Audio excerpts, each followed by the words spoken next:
¿Cómo es posible que una era que se dedicó por completo a la razón y la ciencia, o sea, el siglo de las luces, terminara creando uno de los sistemas de clasificación racial más rígidos de la historia? Bueno, esa es la increíble paradoja que vamos a explorar hoy, ambientada en la Nueva España. Y esto nos lleva a la pregunta central de todo esto. ¿Qué pasa cuando la razón, esa herramienta que promete progreso e iluminación, en realidad se usa para dividir y para controlar a la gente? Pensemos en el siglo XVIII como un verdadero campo de batalla de ideas. Por un lado teníamos a la Ilustración, que celebraba el pensamiento científico, el orden, la clasificación, como la clave para entender el mundo. Pero esa misma obsesión por clasificarlo todo, pues dio lugar a su lado más oscuro, la categorización inflexible de los seres humanos y, claro, la justificación de la superioridad de unos sobre otros. Muy bien, vamos a desglosar esto. Empecemos por ubicarnos en la Nueva España del siglo XVIII, que fue, justamente, un siglo de luces y sombras. A ver, ¿qué fue exactamente la Ilustración? Pues fue un movimiento intelectual europeo súper potente, casi obsesionado con la razón y la ciencia. Y su meta, la verdad, era ambiciosísima: clasificar y ordenar absolutamente todo, desde la planta más simple hasta la enorme complejidad de las sociedades humanas. Y es aquí, justo aquí, donde estalla la paradoja. En la Nueva España, este siglo de las luces no solo trajo conocimiento, también resultó ser la herramienta perfecta para forjar unas divisiones sociales muy oscuras, basadas en la etnia y el color de la piel. Tremenda ironía para una era de luz, ¿no? Ahora, para entender bien el impacto de estas ideas, primero hay que ver cómo era la sociedad antes de que llegaran. Así que pasemos a la segunda parte, una realidad multicultural. Imaginen la escena. Sí, la Nueva España nació de una base desigual que favorecía a los europeos, eso es cierto, pero la vida en la calle, el día a día, era otra cosa. No era un sistema para nada rígido. La gente de todos los orígenes interactuaba constantemente, creando una sociedad vibrante, súper compleja, multicultural, llena de matices que se escapaban de cualquier clasificación simple. Pero ese desorden multicultural, por así decirlo, no iba a durar. Desde el poder central llegó un nuevo impulso. Había que poner orden.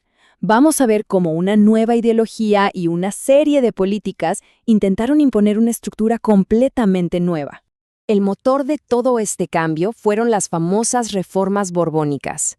En pocas palabras, la corona española quería más control, mucho más control, tanto económico como político, sobre sus colonias en América. La idea era centralizar el poder y punto. Y los objetivos estaban clarísimos. Primero, centralizar la economía. Segundo, quitarles poder político a los criollos, o sea, a los españoles nacidos en América. Y tercero, y este es el punto clave para nuestra historia, controlar activamente la mezcla racial entre grupos que la corona consideraba desiguales. ¿Y cómo intentaron lograrlo? Pues por un lado nombraron a funcionarios que venían directos de España para los puestos clave.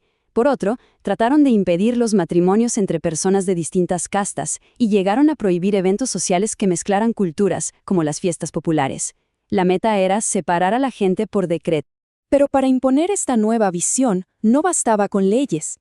Se necesitaba una herramienta visual, algo que hiciera que estas diferencias fueran, digamos, innegables. Y así es como llegamos al arte como una herramienta política, a la idea de pintar las diferencias.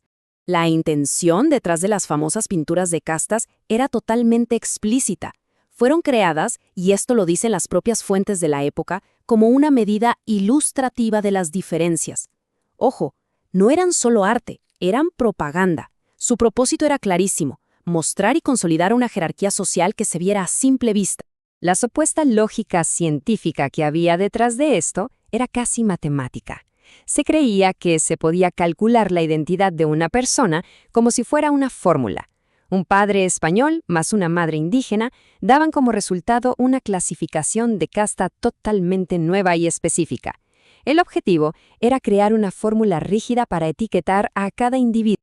Pero el control no se detenía en la sangre, ni mucho menos. Las pinturas iban más allá, dictando incluso la forma de vestir que le correspondía a cada casta. La ropa se convirtió en una especie de uniforme social, un recordatorio visual constante de la jerarquía. Cada detalle estaba pensado para mantener a cada quien en su lugar. Ahora, la gran pregunta es, ¿podía un sistema tan elaborado y tan artificial funcionar en el mundo real? En esta última sección vamos a ver el choque inevitable entre esta idea y la vida cotidiana, un sistema contra la realidad. Y el punto clave de todo esto es que, bueno, la respuesta corta es que no. A pesar de todo el esfuerzo de la corona, en la práctica estas reglas y clasificaciones simplemente no se pudieron aplicar de manera efectiva.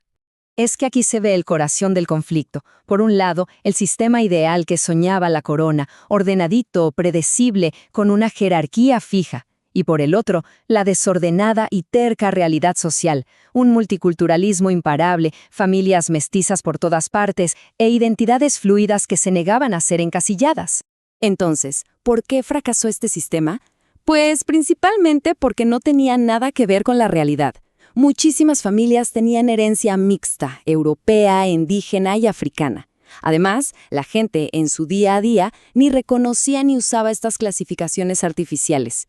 La sociedad estaba sencillamente demasiado interconectada como para ser dividida así. Así que lo que vemos aquí es la historia de un sistema teórico de orden que chocó de frente con la compleja verdad de la sociedad humana. Y al final, la verdad ganó.